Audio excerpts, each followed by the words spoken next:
اور اس سے جب خدا تعالیٰ نے ایک نیکی کی توفیق دی تو پھر اگلا سلسلہ تو پھر بہت آسان تر ہوتا چلا گیا. چنانچہ مولوی صاحب ہمارے استاد بھی تھے، حضرت مولوی عبداللطیف صاحب بہال پوری. قرآن کریم کے ساتھ بہت عشق تھا اور بڑا گہرا فہم ان کو عطا ہوا تھا.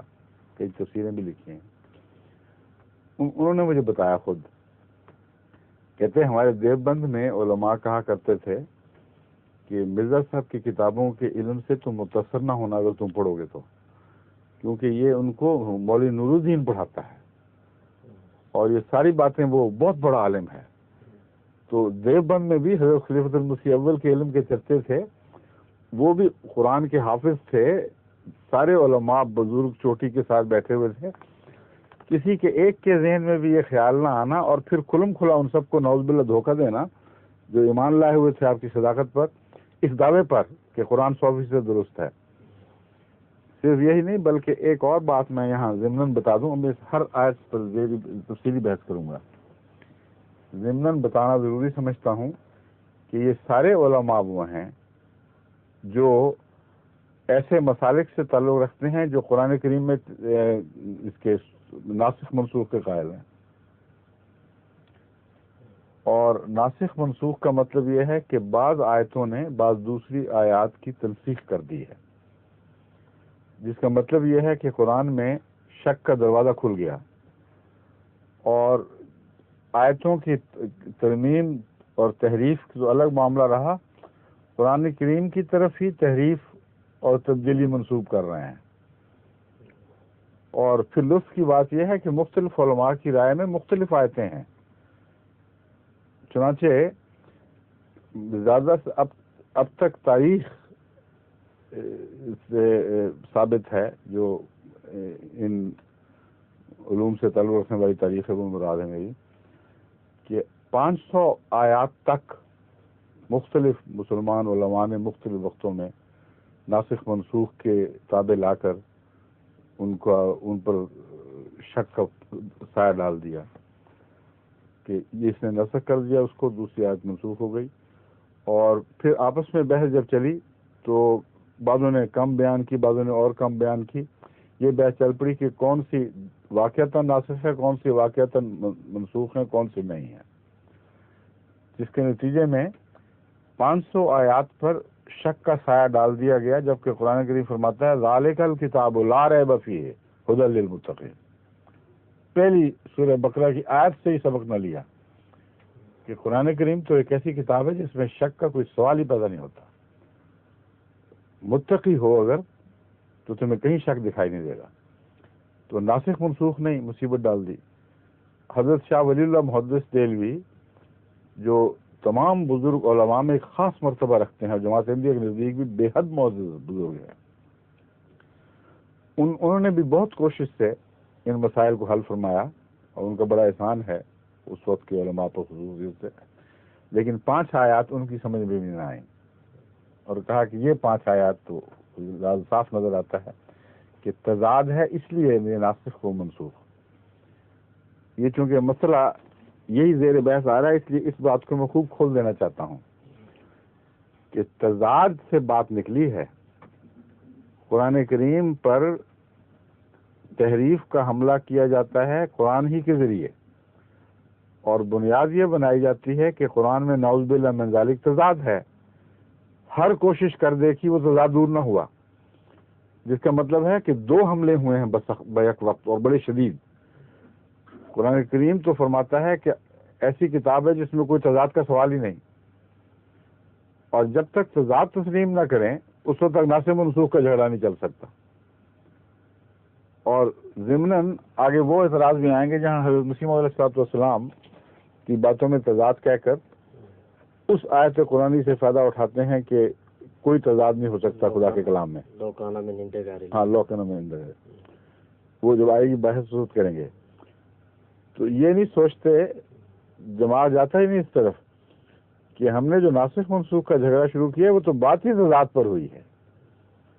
ناسخ منسوخ سے مراد یہ ہے کہ علماء نے قرآن کریم کی بعض آیات کو بعض دوسری آیات کے مخالف سمجھا اور عقل کے گھوڑے دوڑائے لیکن کچھ سمجھ نہ آئی، اور بعض آیات کو اس لیے مخالف سمجھا کہ ایک جگہ تعلیم کچھ اور دکھائی دیتی ہے، ایک اور جگہ کچھ اور دکھائی دیتی ہے، اس لیے انہوں نے یہ خیال کیا کہ غالباً یہ آیت پہلے نازل ہو گئی تھی اور اللہ تعالیٰ کو بعد میں خیال آیا کہ یوں درست نہیں ہے، تو دوسری جگہ پھر ایک اور آیت نازل فرمائی اور کہا پہلی منسوخ، اور یہ بھی واضح نہ کیا کہ منسوخ کر دیے میں نے، بلکہ ایک شک میں مبتلا کر دیا امت کو۔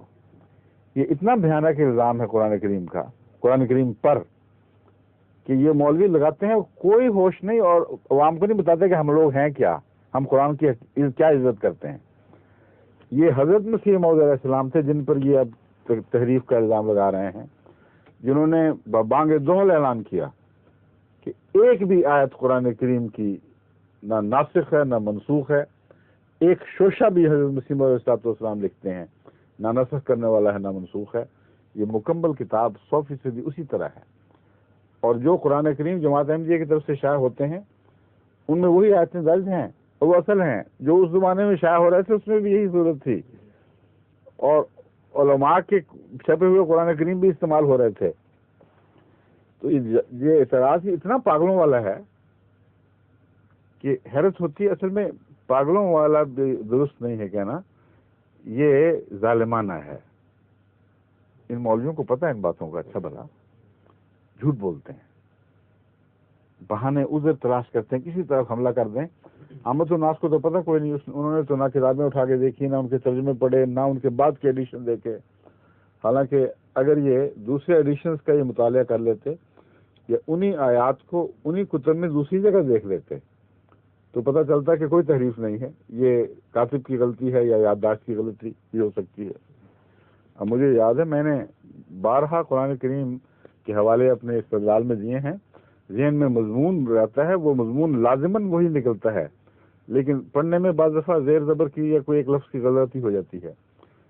آج کل کا زمانہ اور ہے، مجھے بے شمار ایسی سہولتیں حاصل ہیں، ہم فوراً ان کی درستی کرتے ہیں۔ بعض دفعہ بولنے میں سوال جواب کی مجلس میں ہوتی ہے تو ہم اس کو ٹھیک کرا لیتے ہیں۔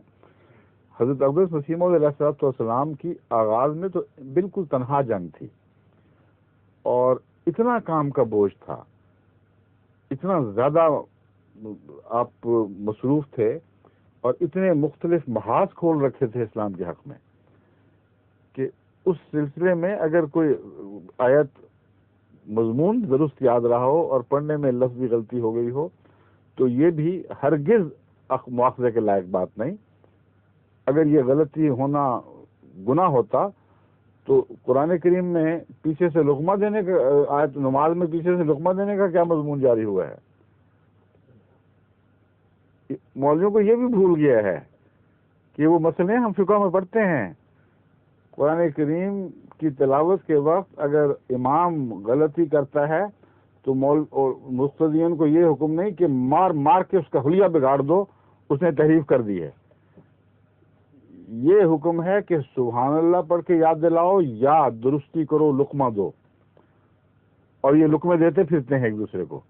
بعض لوگ تراویح کے وقت بار کتابیں لے کے بیٹھے ہوتے ہیں قرآن کریم، کہ ان کو یہ بھی اعتبار نہیں کہ ہمیں پوری طرح یاد ہوگا، اس لیے پھر وہاں سے باہر سے لقمے دیتے ہیں۔ یہ ساری تحریف چل رہی ہے۔ رسول اکرم صلی اللہ علیہ وسلم نے جو ذکر فرمایا، کتنے فطرت شناس رسول تھے، جانتے تھے صاحب سے ایسی باتیں ہو جاتی ہیں، اور پھر جس نے 100 سے زائد کتابیں لکھی ہوں اس میں 7 آیتیں نکال کے ناچ رہے ہیں، اور وہ آیتیں بھی انہی کتابوں میں دوسری جگہ درست درج ہو چکی ہیں، اور اگر کہیں نہیں ہوئی تو جماعت نے اپنے ایڈیشن میں ان کو درست کیا، اور مسیح علیہ السلام کی تحریر نہیں بدلی، جس سے قطعی طور پر ثابت ہوتا ہے کہ استدلال پہ اس کا کوئی اثر نہیں تھا۔ یہ ہے پس منظر اس مضمون کا، جس کی روشنی میں اب میں آپ کے سامنے ایک اعتراض، ان کی زبان، ان کے لہجے مولویوں کے آپ کے سامنے رکھتا ہوں، اور پھر اس پر گفتگو کروں گا۔ اعتراض نمبر 1، دیکھیے قرآن پاک کی وہ آیات جو آن حضرت صلی اللہ علیہ وسلم سے متعلق ہیں، ان آیات بینات پر مرزا قادیانی کس طرح غاصبانہ قبضہ کرتا ہے، چند نمونے پیش کیے جاتے ہیں۔ یہ جو پہلا مضمون ہے عنوان، یہ تحریف کا نہیں ہے، یہ اس بات پر مسلمانوں کو اشتعال دلایا جا رہا ہے کہ حضرت اقدس مسیح موعود علیہ الصلوۃ والسلام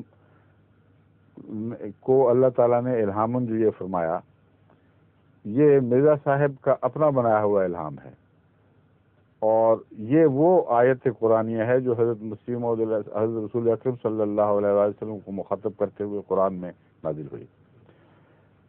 اول تو پہلی بات یہ سوچنے والی ہے کہ ان کے نزدیک تو ساری وہی ہے جو اپنی طرف سے بنائی ہوئی ہے، تو پھر قرآن کے افتراء کی کیا بحث چلی؟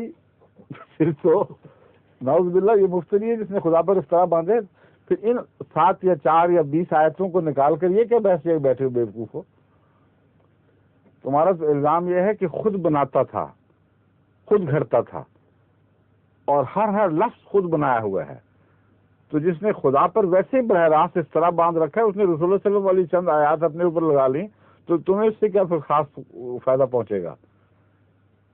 اس لیے خلط مبث ہے۔ اگر یہ خلط مبث نہ ہو تو پھر یہ تسلیم کرنا پڑے گا کہ ان کے نزدیک باقی الہامات تو درست ہیں جو اللہ تعالیٰ نے فرمائے ہوں گے ضرور، کیونکہ اس میں رسول اللہ صلی اللہ علیہ وسلم والی آیات نہیں ہیں۔ یہ آیات جو آن حضرت صلی اللہ علیہ وسلم کے لیے خاص ہیں، یہ مرزا صاحب کی اپنی بنائی ہوئی لگتی ہیں۔ اس لیے یہ بھی تو غور کرنا چاہیے، احمدیوں کو سمجھ لینا چاہیے کہ یہ سارا قصہ اپنا مولویوں کے اندرونی تضاد کو ظاہر کر رہا ہے، ان کی سوچوں کو، ان کی فکروں کو، کہ جو شخص مفتری کہتا ہے کلیتاً، اس کا پھر آگے حق ہی کوئی نہیں کہ یہ فلاں جگہ سے کیوں چنی، فلاں جگہ سے کیوں چنی۔ جو مفتری ہے خدا پہ جھوٹ بول رہا ہے، پھر آگے کیا باقی رہ گیا؟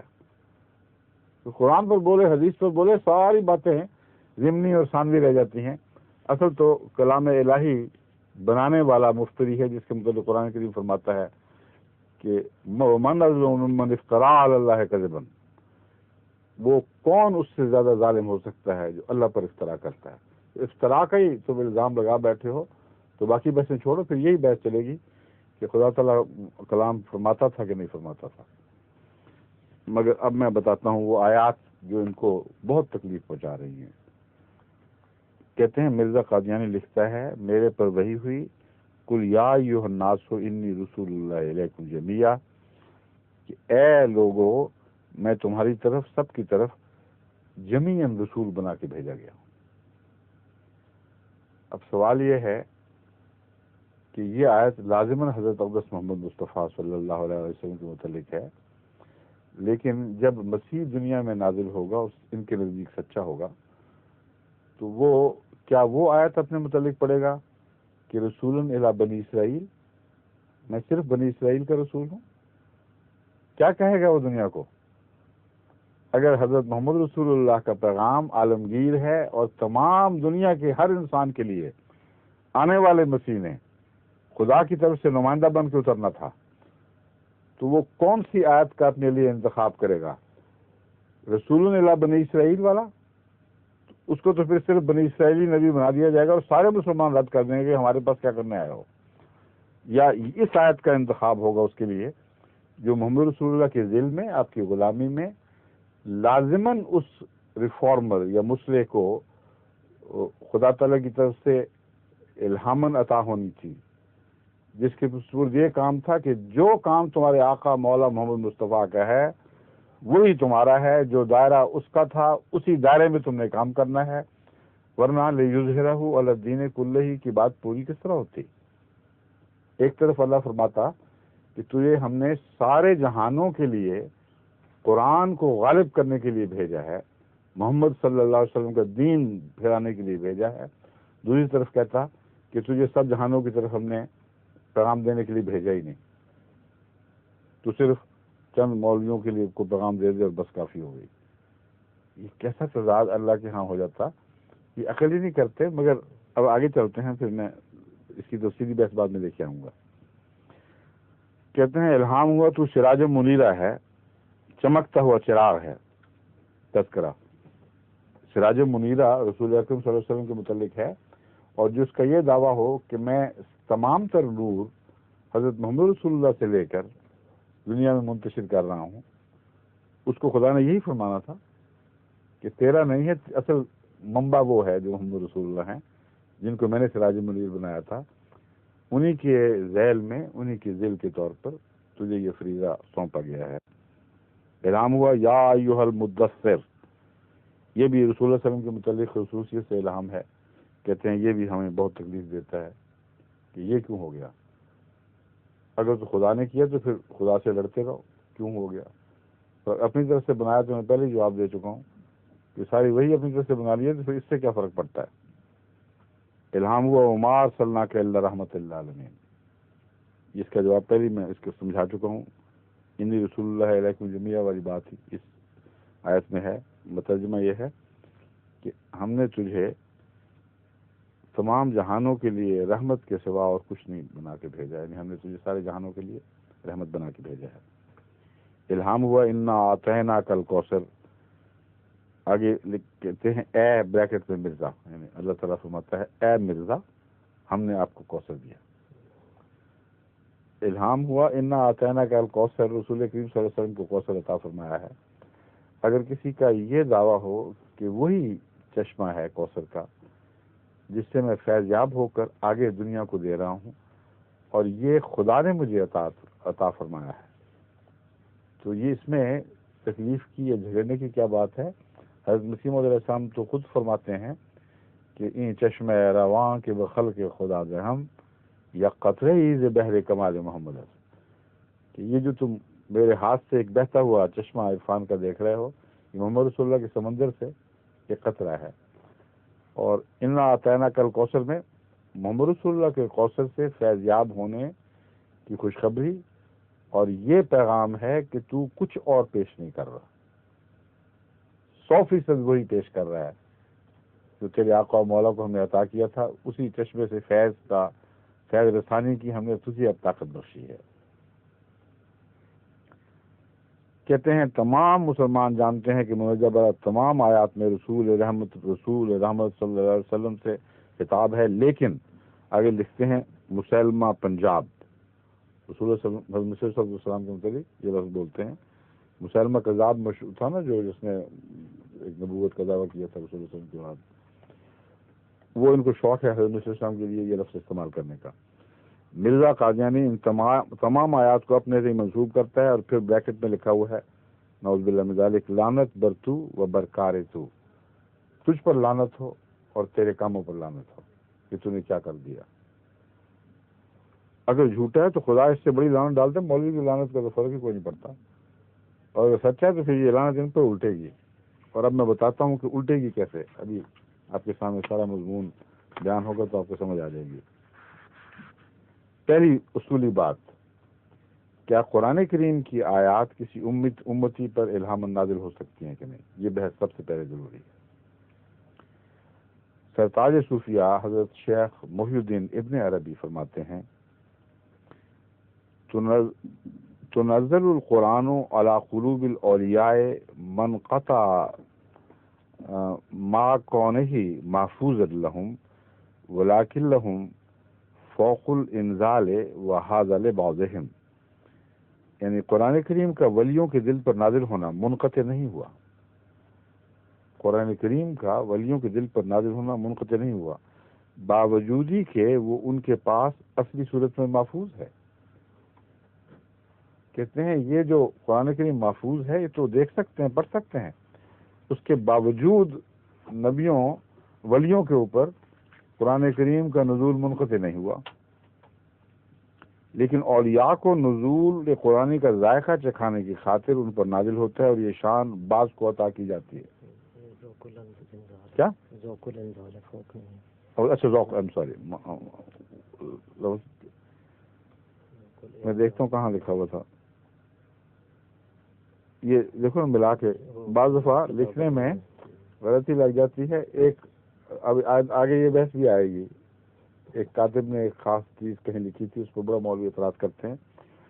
الف الگ ہو اور تو اور بات ہے، الگ ساتھ مل جائے تو اور مضمون بن جاتا ہے، بعض دفعہ دھوکہ لگ جاتا ہے. بعض دفعہ الف ہوتا ہی نہیں، لیکن اس طرح اس کو لکھا جاتا ہے ایک حرف کو کہ وہ لگتا ہے الف لکھا گیا ہے. تو یہاں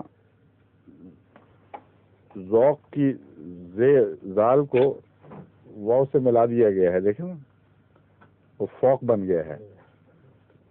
تو یہ لکھنے کی غلطیاں ہو جاتی ہیں. یہی تو ہم بحث کر رہے ہیں.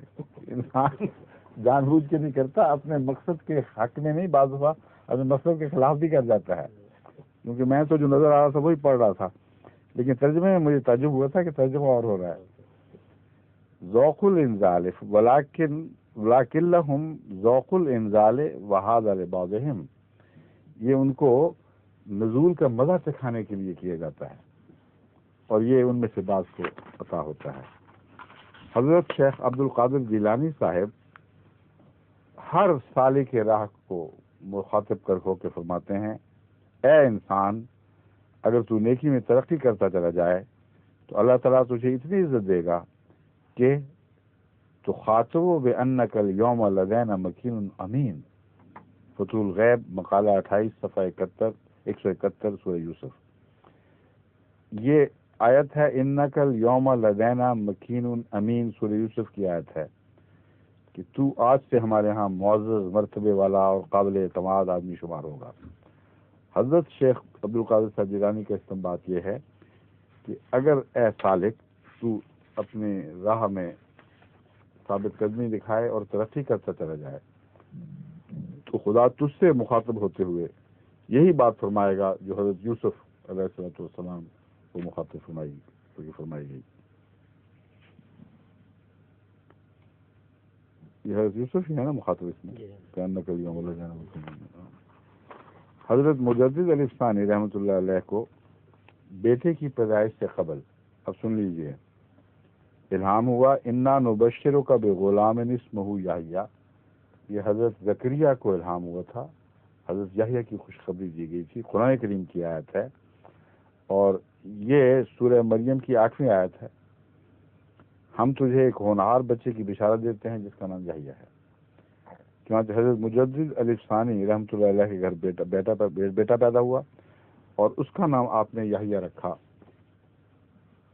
تو اب یہ بتائیے، جو آیت چنی گئی قرآن سے ایک نبی کو مخاطب کرتے ہوئے فرمائی گئی، یہ مولوی صاحب جو حضرت مسیح صلی اللہ علیہ وسلم کے متعلق کہتے ہیں لعنت برتو برکار، تو کیسی بدبختی ہے. ان کو یہ خیال نہیں آتا کہ ان کی لعنتیں کتنے سفر کرے گی اور کہاں کہاں تک پہنچیں گی، اور ہر جگہ سے الٹ کر ان پر پڑیں گی.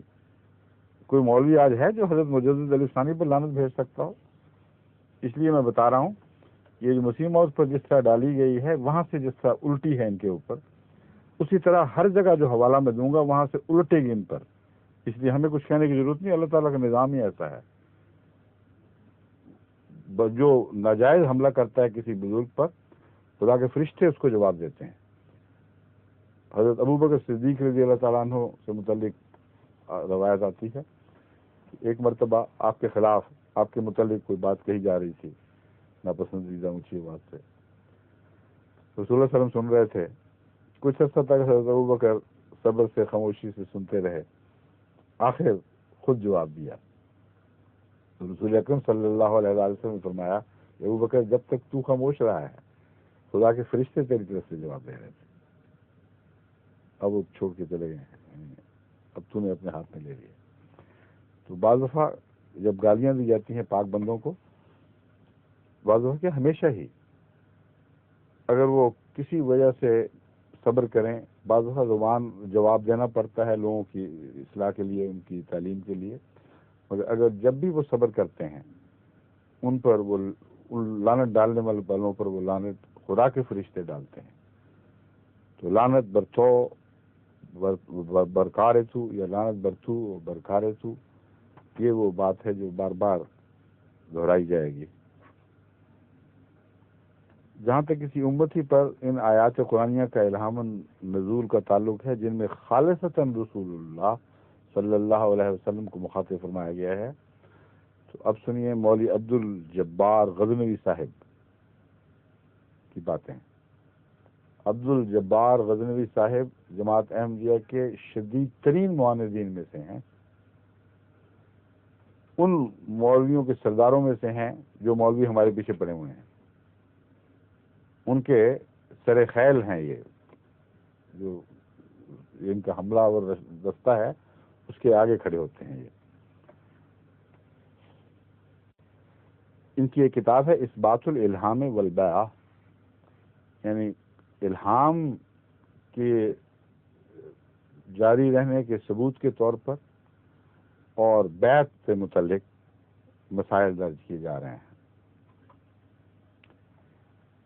ان لوگوں کے جواب میں جو بر صغیر کے مشہور اور صاحب کشف و الہام بزرگ حضرت مولوی عبداللہ غزنوی صاحب کے الہامات پر اعتراض کیا کرتے تھے، یہ اب قلم اٹھا رہے ہیں۔ عبدالجواد غزنوی صاحب اس خاندان کے ہیں جن کے بزرگ مولوی عبداللہ غزنوی صاحب کے متعلق میں نے بیان کیا ہے۔ بہت صاحب کشف و الہام بزرگ گزرے ہیں، اس سے آگے پھر ان غزنویوں کا سلسلہ شروع ہوتا ہے، اور یہ جو موجودہ نسل کے غزنوی ہیں یہ سارے حضرت مسیح علیہ السلام کے اکثر معاندین ہیں، اکثر غیر و غرب سے بھرے ہوئے ہیں احمدیت کے خلاف، لیکن ان میں بعض نیک لوگ بھی ہیں جو ایمان لے آتے ہیں۔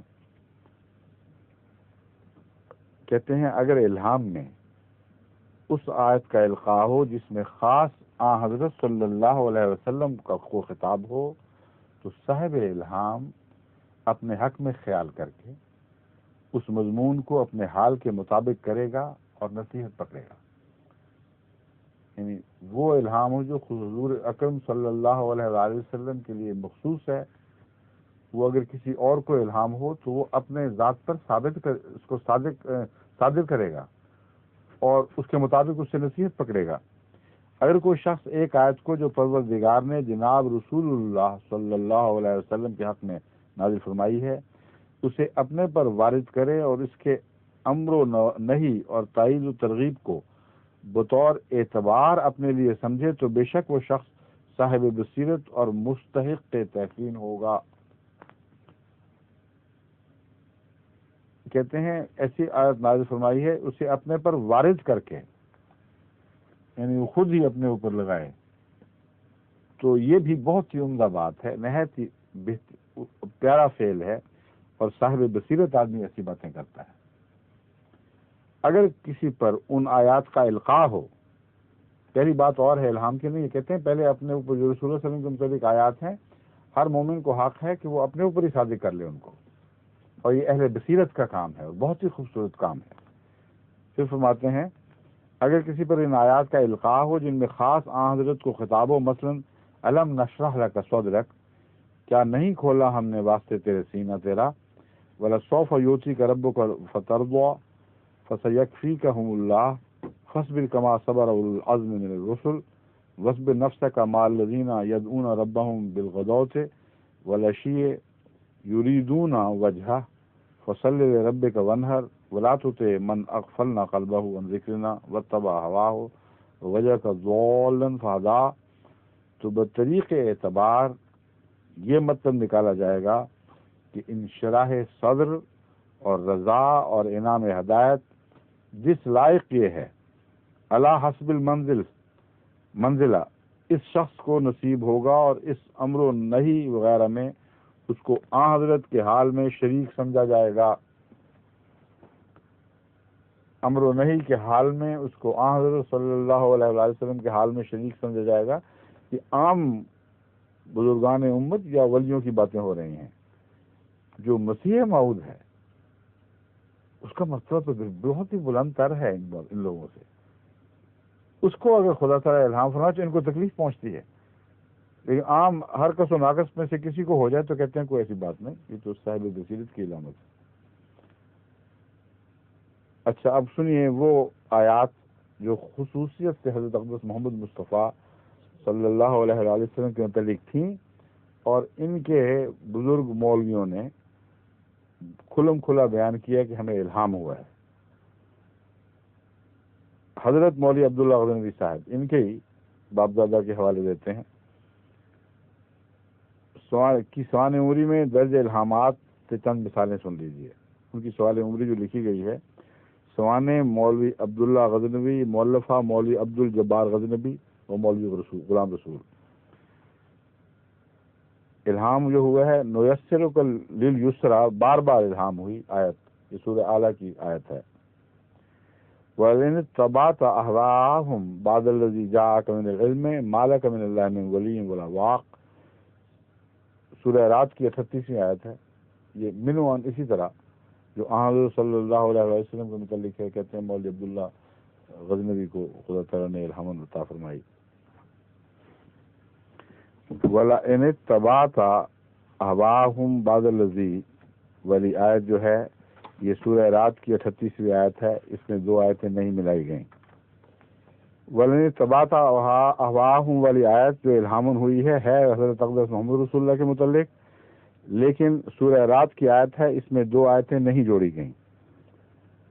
دوسری آیت وَاصْبِرْ نَفْسَكَ مَعَ الَّذِينَ يَدْعُونَ رَبَّهُمْ بِالْغَدَاةِ وَالْعَشِيِّ، یہ جو ہے غداۃ والعشیّ، یہ آیت جو ہے یہ وجہ تک سورہ کہف 29 سے لی گئی ہے۔ فَإِذَا قَرَأْنَا فَاتَّبِعْ قُرْآنَهُ ثُمَّ عَلَيْنَا بَيَانَهُ، یہ القیامہ 19 سے لی گئی ہے۔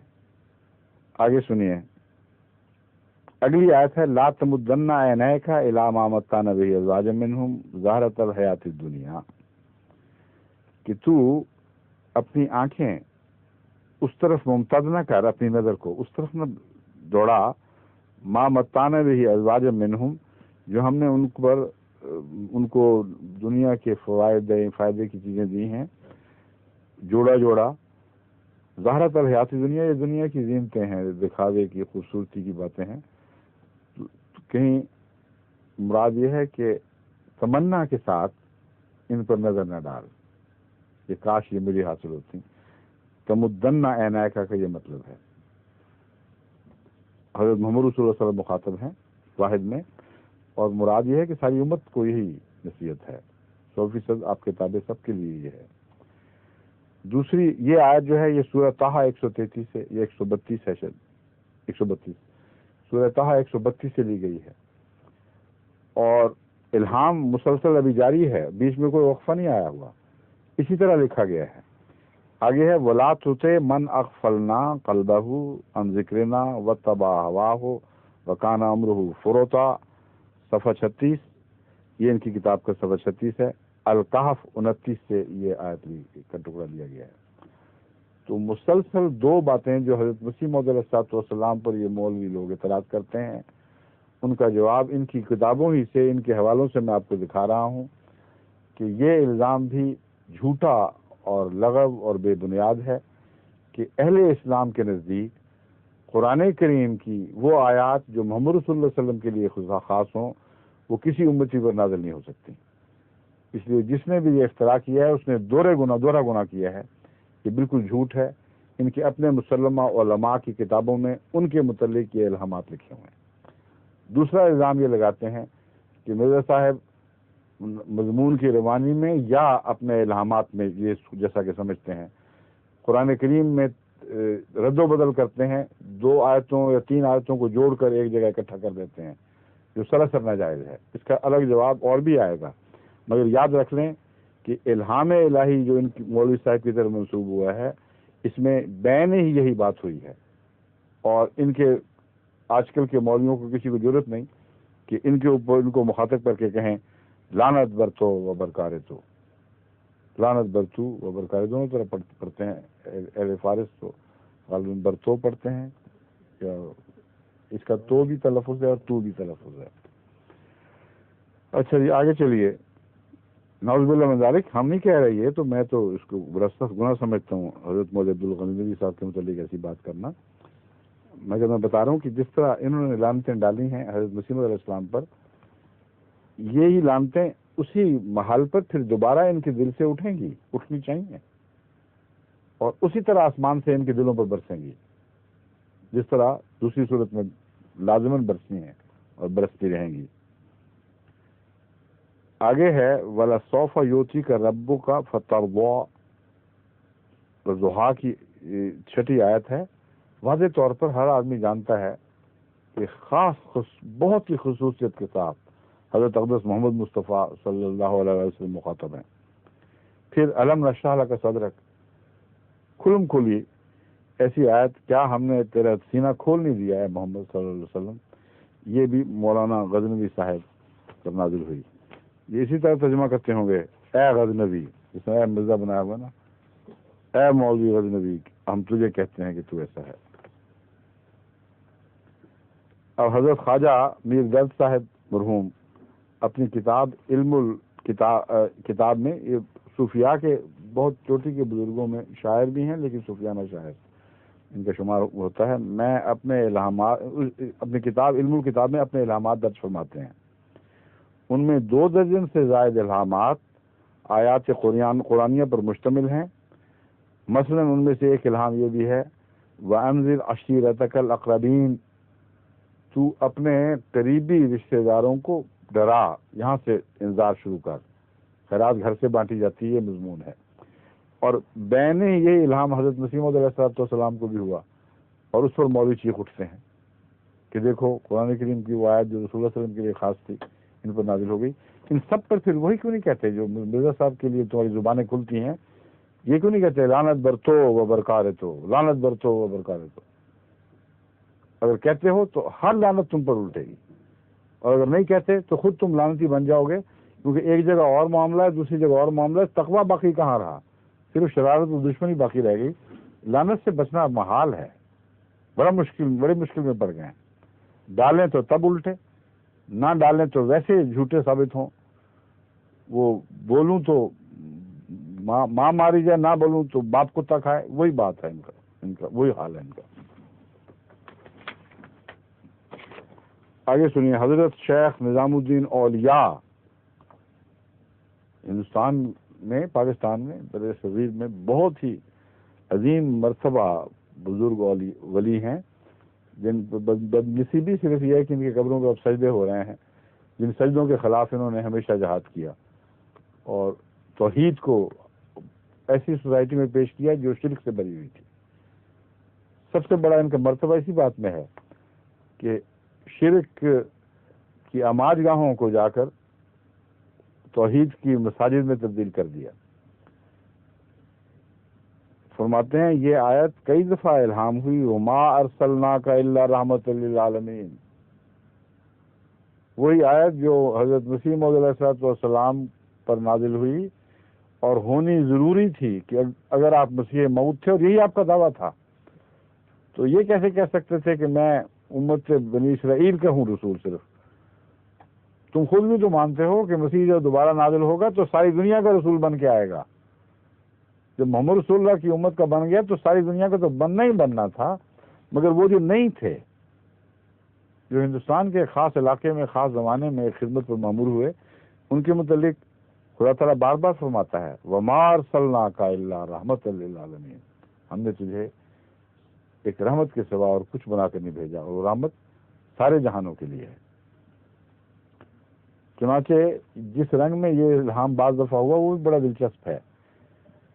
حضرت مخدوم گیسو دراز لکھتے ہیں، حضرت شیخ فرماتے تھے کہ کبھی کبھی کسی ماہ میرے سرحانے ایک خوب روح اور خوش جمال لڑکا نمودار ہو کر، یعنی اللہ تعالیٰ اس رنگ میں ظاہر ہوتا تھا، مجھے اس طرح مخاطب کرتا وما ارسلناک الا رحمۃ للعالمین، کہ ہم نے تجھے رحمۃ للعالمین کے سوا کچھ بنا کر نہیں بھیجا. اب بتائیے مولوی صاحبان کہ یہ اگر اسی قسم کی روایت مسیح علیہ السلام کے متعلق ہوتی تو تمہاری زبانیں کیا کیا نہ کھلتی، اس قسم کی بےہودہ سرائی تم نہ کرتے. اب کر کے دکھاؤ. اب کہہ سکتے ہو نعوذ باللہ من ذالک لعنت برتو و برکارتو. حضرت امام عبد الوہاب شارانی رحمۃ اللہ علیہ، حضرت محی الدین ابن عربی رحمۃ اللہ علیہ کا مذہب یوں لکھتے ہیں. عبد الوہاب شارانی بہت صاحب مرتبہ عالم خدا ترس بزرگ گزرے ہیں. وہ کہتے ہیں حضرت محی الدین ابن عربی کا مذہب یہ تھا فَيُرْسَلُ وَلِيًّا ذَا نُبُوَّةٍ مُطْلَقَةٍ وَيُلْهَمُ بِشَرْعِ محمد صلی اللہ علیہ وسلم. یہاں مسیح کا ذکر ہو رہا ہے رسول کا. کہتے ہیں فَيُرْسَلُ وَلِيًّا، مسیح ایک ایسے ولی کے طور پر نازل ہوگا، ذَا نُبُوَّةٍ مطلقةً، جس کو مطلق نبوت عطا ہوگی، کوئی شرط نہیں ہے.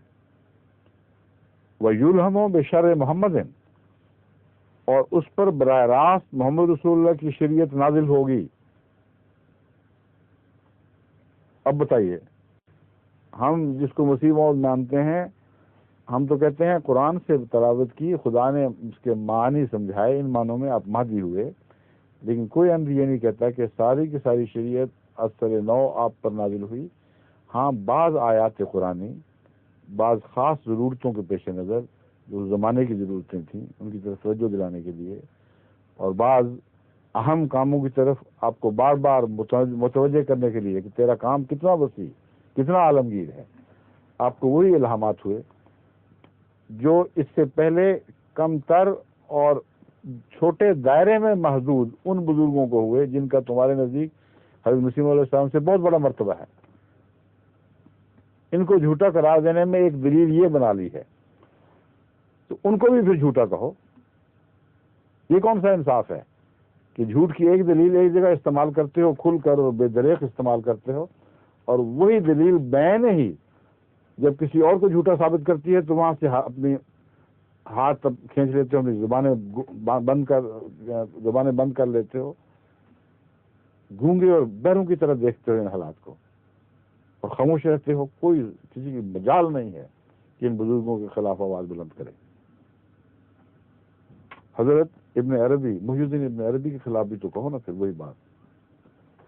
یہ حال ہے ان مولویوں کا جن سے ہمیں نپٹنے کے لیے ایک مجبوری درپیش ہے، ورنہ دل نہیں چاہتا ان کی باتیں اس طرح کرنے کو۔ انہوں نے اتنا زیادہ پاکستان کے بیچارے سادہ لو عوام کو، بلکہ تعلیم یافتہ لوگوں کو اتنا زیادہ بدزن کر دیا احمدیت کے خلاف کہ اگر وہ احمدیوں سے شرافت سے ملتے ہیں تو ان کی شرافت ہے یا ایمان کی کمزوری مولویوں کے نزدیک، اور مولویوں کے نزدیک تو ایمان کی کمزوری ہی ہے۔ وہ کہتے ہیں ہم نے اتنا گند اٹھالا، ایسا ان کو کافر و مرتد قرار دیا، ایسا مردود کہتے رہے، لیکن پاکستان کے عوام ابھی بھی وہ چودھری شاہ نواز کی فیکٹری کے بنے ہوئے مشروب پیتے ہیں، کہتے ہیں شیزان۔ وہ کہتے ہیں شیزان پیتے ہیں تو ان کا سارا ظاہر باطن حرام نہیں ہو جاتا۔ اور مجھے یقین ہے کئی لوگ گواہ ہوں گے اگر ان میں صداقت بھیجیں کہ بے شمار مولوی شراب گرمیوں میں شیزان کی بوتلیں پیتے ہوں گے لطف اٹھا کے۔ تو یہ ہو کیا رہا ہے؟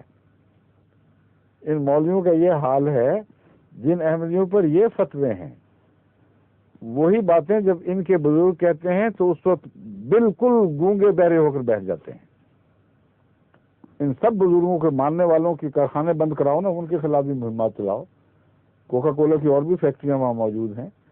میں شیزان کے حق میں کچھ نہیں کہہ رہا، میں صرف مثال دے رہا ہوں کہ ان لوگوں کا حال یہ ہے کہ اس بات کے جرم کو اپنی طرف سے جرم ثابت کر کے پھر اس طرح تتبع کرتے ہیں کہ پاکستان میں ہر احمدی کی زندگی عجیرن ہو جائے، حرام ہو جائے، ان کے ساتھ مکمل بائیکاٹ ہو جائیں، اور وہی عقیدے ان کے بزرگوں کے اپنے تسلیم شدہ وہ ان کی کتابوں میں بارہا لکھے ہوئے، اور اس کے خلاف ٹس سے مس نہیں ہوتے۔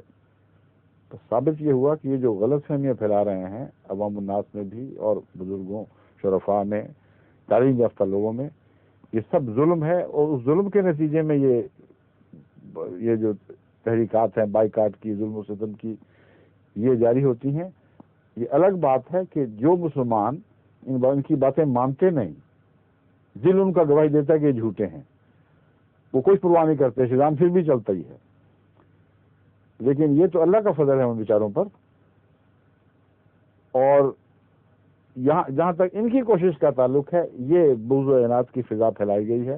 جو ان کی باتیں مانیں اس کا کیسے دل چاہے گا کہ احمدی سے ملے، لیک سے لیک کرے، ان سے مسافے کرے؟ مگر ان سب کا اندر یہی حال ہے۔ ہمارے پاس بہت گواہیاں اس بات کی ہیں۔ کہتے ہیں یہ تو ہمارا کاروبار ہے، مجبوری ہے، چھوڑو کرے ان باتوں کو۔ اور پھر بعض ایسے ہیں جنہوں نے احمدی اتباع کے دست شفقت سے فیض اٹھاتے ہوئے دم توڑا ہے۔ مولوی ظفر علی خان صاحب ساری عمر مخالفت بیچارے کرتے رہے، مگر جب بری میں ان کے آخری دن تھے تو ساری قوم چھوڑ بیٹھی تھی، ان کو کسی کو پرواہ نہیں تھی ظفر علی خان کہاں گیا اور کیا کیا کہتا تھا۔ جب تک ان کی زبان چلتی، جب تک ان کا قلم رواں تھا، خوب لکھا کرتے تھے، اس میں کوئی شک نہیں۔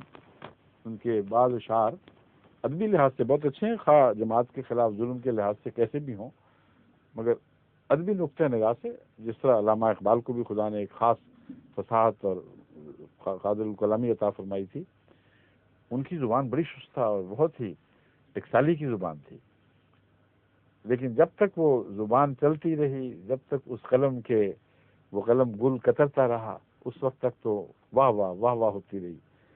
جب وہ آخری عمر کو پہنچے، بیمار ہوئے، سب چھوڑ چھاڑ کے بیٹھ گئے۔ حضرت مسلم موعود خود بیمار تھے، مری میں بھی ان دنوں تھا، تو ان کو اطلاع ملی کہ مولوی ظفر علی خان صاحب کی تو بیچارے کی یہ حالت ہے، کیونکہ بعض ہمارے مربیان یا جامعہ کے طالب علم یہ معلوم کر کے بیمار ہیں، ان سے آخری دنوں میں ملنے کے لیے گئے تھے۔ انہوں نے جو حالت قسم پرستی کی دیکھی ہے، بہت پریشان ہوئے، حضرت مسلم موعود کو پیغام بھیجا، حالانکہ خود اس وقت ضرورت تھی، ہر وقت ڈاکٹر ہے، آپ نے اسی وقت ڈاکٹر حشمت اللہ خان صاحب کو اور حکم دیا کہ بلا تاخیر فوراً چلے جاؤ اور کچھ نہیں ان کو اور کہنا، صرف ان کی بیماری کی خدمت کرنی ہے، ان کو دوائیں دینی ہیں، ان کا علاج کرانا ہے۔ چنانچہ کوئی چھیڑا نہیں گیا، کہیں یہ نہیں کہا گیا کہ تم کیا کرتے تھے، ہم کیا کر رہے ہیں۔ اور اللہ تعالیٰ کے فضل کے ساتھ وہ احمدی طبیب کے فیض سے فائدہ اٹھاتے ہوئے انہوں نے اس حالت میں دم دیا ہے۔ مولوی تعالیٰ صاحب بخاری بیچارے ساری عمر جماعت کے خلاف بولتے رہے اور ایسے ایسے پھکڑ تولتے رہے کہ جواب نہیں تھا اس کا۔ عوامی مقرر تھے، جب بولنے پر آئیں تو بس پھکڑوں کے دریا بہا دیا کرتے تھے۔ اور ان کے اوپر پھر ہمارے عبد المجید صاحب سالک نے بھی خوب پھپتیاں کسی ہیں شاہ صاحب کے اوپر، بہت ہی پرلطف کلام ہے ان کا بھی۔ آپس میں اس طرح یہ ایک دوسرے کے ساتھ چٹکلے کرتے تھے، مجلسوں سے الگ ہو کے جب بیٹھتے تھے تو قطعاً وہ انہیں تعصبات نہیں دکھایا کرتے تھے، بے تکلف بعض باتیں تسلیم بھی کر دیا کرتے تھے، کہتے ہاں یہ تو ہمارے سلسلے چل رہے ہیں۔ یہ جب آخری بیماری تک پہنچے ہیں تو مولوی ہمارے غلام باری صاحب سیف مرحوم مغفور، یہ شاید جامعہ کے کچھ اور طالب علم لے کے گئے تھے ساتھ یا اکیلے گئے تھے، بہرحال یہ تو گئے تھے یقیناً۔ ملتان پہنچے ان کی عیادت کے لیے، ان کو تعارف کرایا، ہم کون ہیں، کہاں سے آئے ہیں، جامعہ احمدیہ کے پروفیسر ہیں۔ فالج سے بیچارے معذور پڑے ہوئے تھے بستر پر، کوئی قریب پاس نہیں پھٹکتا تھا، اپنے گھر کا کوئی بچہ شاید معمولی خدمت کر رہا تھا، بڑی ہی قابل تکلیف حالت تھی۔ تو مولوی صاحب نے حال پوچھا تو کہتے کیا حال پوچھتے ہو؟ زبان پر نکالی باہر، کھینچی ہاتھ سے کہ یہ کتیا جب تک بھونکتی رہی، قوم داد تحسین دیتی رہی، واہ واہ کرتی رہی، پھول نچھاور پیسے پھینکتی رہی، اب یہ کتیا جب سے بیمار بند پڑی ہے کوئی نہیں پوچھتا۔ یہ بھی ان کی فصاحت و بلاغت کا ایک انداز تھا۔ اس طرح کی زبان جو اپنے متعلق بھی استعمال کر لیتے تھے تو دوسروں سے ویسی زبان استعمال کرنا کچھ تعجب کی بات نہیں تھی، مگر وہی زبان ان کو لے بیٹھی آخر پہ کیا ثابت ہوا؟ اپنے منہ سے وہ اقرار کرتے ہیں کہ یہ حالت تھی اس زبان کی۔ تو ان علماء بیچاروں کا یہی حال ہے، اللہ ان پر رحم فرمائے۔ اور آخری وقت پہ پھر جماعت بھی پھر ان کو پوچھتی بھی ہے، ان سے حسن سلوک کرتی ہے، اور یہی میری نصیحت ہے جماعت کو کہ ان کو جو بات کہتے پھریں ہم مجبوراً جواب دیتے ہیں، اور حقیقت میں ان کے لیے ہمدردی ہے۔ ہماری دعا تو ان کے متعلق یہی ہے، یہی رہے گی کہ اللہم اہد قومی فانہم لا یعلمون۔ بعض پاکستانی جب یہ دعا سنتے ہیں میرے منہ سے، جو محمد صلی اللہ علیہ وسلم کی دعا ہے، تو بہت پریشان ہوتے ہیں کہ آپ کو پتہ نہیں ہمیں ان پہ انہوں نے کتنے دکھ دیے ہیں۔ میں ان سے کہتا ہوں مجھے نہیں پتہ، اللہ کا تو پتہ ہے۔ حضرت محمد رسول اللہ کی دعا ظالم کے حق میں تو نہیں سنی گئی تھی، جب دو میں سے ایک مانگا یا دو کے حق میں دعا تو کی تھی نا، ایک ابو جہل اور ایک عمر۔ تو ابو جہل تو اسی نحوست کی زندگی موت مر گیا، اور حضرت عمر کو اللہ تعالیٰ نے اندھیروں سے کھینچ کے نور میں داخل فرما دیا۔ تو یہ بیوقوفی ہے لوگوں کی، جو یہ سمجھتے ہیں کہ اچھی دعا کر دو گے تو مارے جاؤ گے، اپنے ہاتھ کاٹ بیٹھو گے۔ جو سارے ظالم، صفاق، ظلم کے گناہ گار اور جھوٹ بولنے والے، افترا کرنے والے مولوی ہیں، یہ سارے تمہاری دعا سے اچانک بخشے جائیں گے تو ہم کیا کریں گے، ہمارے ہاتھ کیا آئے گا؟ یہ بچگانہ خیال ہے۔ اگر حوصلہ دل کا بلند کرو گے اور دعا کرو گے تو عالم الغیب سے دعا کر رہے ہو، اگر کوئی گنجائش ہو ان کی بخشش کی تو وہ بخش دے گا، کیا حرج ہے پھر، کیا تکلیف ہے تمہیں؟ اگر خدا تعالیٰ کی بخشش نصیب ہو جائے کسی کو تو دشمن بھی ہو تو کوئی حرج نہیں ہے، بڑی رحمت ہے اللہ کی، اور اگر نہ ہو تو یہ تکلیف کی بات ہے۔ لیکن یہ یاد رکھو کہ اگر یہ بخشش کے لائق نہ ٹھہرے خدا کے نزدیک تو تم 1000 دعائیں کر لو کبھی قبول نہیں ہوں گی۔ تم کیا چیز ہو؟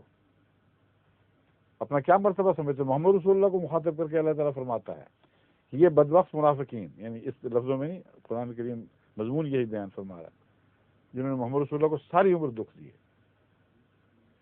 آپ رحمت للعالمین ان معنوں میں بھی ہوئے کہ ان میں سے بعض کو ہر ایک کے لیے نہیں مگر بعض کے لیے آپ نے خصوصیت سے دعائیں کی، ان کی جنازے کے لیے گئے، اور اللہ تعالیٰ نے آپ کے ان کے متعلق یہ فرمایا تھا کہ اگر تو 70 دفعہ بھی استغفار کرے تو میں قبول نہیں کروں گا۔ اس پر رسول اکرم صلی اللہ علیہ وآلہ وسلم نے جواب دیا، یا حضرت عمر نے توجہ دلائی کہ میں 70 سے زیادہ دفعہ کر لوں گا، مگر اس کے بعد پھر خدا تعالیٰ نے واضح حکم، چند آیات بعد وہی آپ کو مل جائے گا، واضح حکم نازل فرما دیا کہ آئندہ سے ان کی قبروں پر نہیں کھڑے ہونا اور بالکل جنازہ نہیں پڑھنا۔ پھر حضرت محمد مصطفیٰ صلی اللہ علیہ وسلم نے کلیتاً اعتراض کیا، پھر کبھی کسی شخص کے متعلق جس کی منافقت کا علم ہو آپ نے پھر نماز جنازہ نہیں پڑھائی۔ تو میں یہ بتانا چاہتا ہوں کہ وہ دعا قبول 70 دفعہ فرما رہا ہے اللہ، 70 دفعہ تو استغفار کرے محمد رسول اللہ، تب بھی میں نہیں مانوں گا۔ تو یہ ہمارے احمدی بھولے بھالوں کو کیا وہم ہے کہ اگر خدا کے نزدیک کوئی مردود ٹھہرے تو ان کی چند دعاؤں سے اللہ اس کو بخش دے گا؟ یہ اس در کے بارے نہیں کرتے، کرے بے دھڑک کرے، اللہ وہی قبول کرے گا جو اس کے علم کے مطابق درست ہے، اور جو دعائیں تمہاری ان لوگوں کے حق میں مقبول نہیں ہوں گی جو تمہارے دشمن ہیں، وہ تمہارے حق میں مقبول ہوں گی۔ یہ کیوں نہیں سمجھتے؟ وہ اس طرح رد نہیں ہوں گی کہ کلیتاً رد ہو جائیں۔ اللہ تمہارے لیے رحمت نازل فرمائے گا، تمہارے دلوں کے لیے تشفی کے سامان فرمائے گا، تمہیں ان سے چنگل سے نجات کے سامان عطا فرمائے گا۔ بس یہ وہ ساری باتیں ہیں جن کو پیش نظر رکھنا چاہیے۔ اللہ تعالیٰ آپ کے ساتھ ہو، آپ کا حامی و ناصر ہو، دکھ برداشت کریں، اور اتنی ہی دعا زیادہ سے زیادہ کرنی ہے تو اتنی کریں جو الہام میں نازل ہوئی ہے، اس سے زیادہ نہیں۔ اور ان حالات میں جہاں یہ اللہ تعالیٰ کی طرف سے مسیح علیہ السلام کو مخاطب کر کے فرمایا گیا تھا کہ کتے مسلط کیے جائیں گے، اس کے آخر پر یہ دعا ہے، اللہم مزقہم کل ممزق وساحقہم تسحیقا۔ اے خدا، ان کا جتھا جو ہے وہ ہمارے خلاف بہت ظلم کر بیٹھا ہے، اب ان کو پارا پارا ٹکڑے ٹکڑے کر کے بکھیر دیجیے، جیسے پہلے بکھیرے جاتے رہے ہیں۔ ساحقہم تسحیقا، یہ جو بٹا دے ان کو، اب ان کی دشمنیاں نابود کر دے تاکہ شریف لوگ ہدایت پا سکے، ان کی شر سے بچ سکے، یہ مضمون ہے۔ یہ کرے آپ بے شک، اس پر مجھے کوئی اعتراض نہیں ہے، کیونکہ الہامی دعا ہے، اللہ تعالیٰ بہتر جانتا ہے، جس نے سکھائی ہے وہی جانتا ہے کس حد تک کن معنوں میں اس کو قبول فرمائے گا۔ بس یہ اس دعا کی میں آپ کو تحریک کرتا ہوں، باقی اپنے دل میں خیر ہی رکھیں، کوشش کریں، جو اپنے ظالم کے حق میں خیر کی دعا چاہتا ہے اس کا مرتبہ خدا کے نزدیک بہت بڑھتا ہے، آپ کے اندر خود پاک تبدیلیاں پیدا ہوں گی۔ اللہ آپ کا حامی ناصر ہو۔ السلام علیکم۔ ظہور مہدی آخر زمان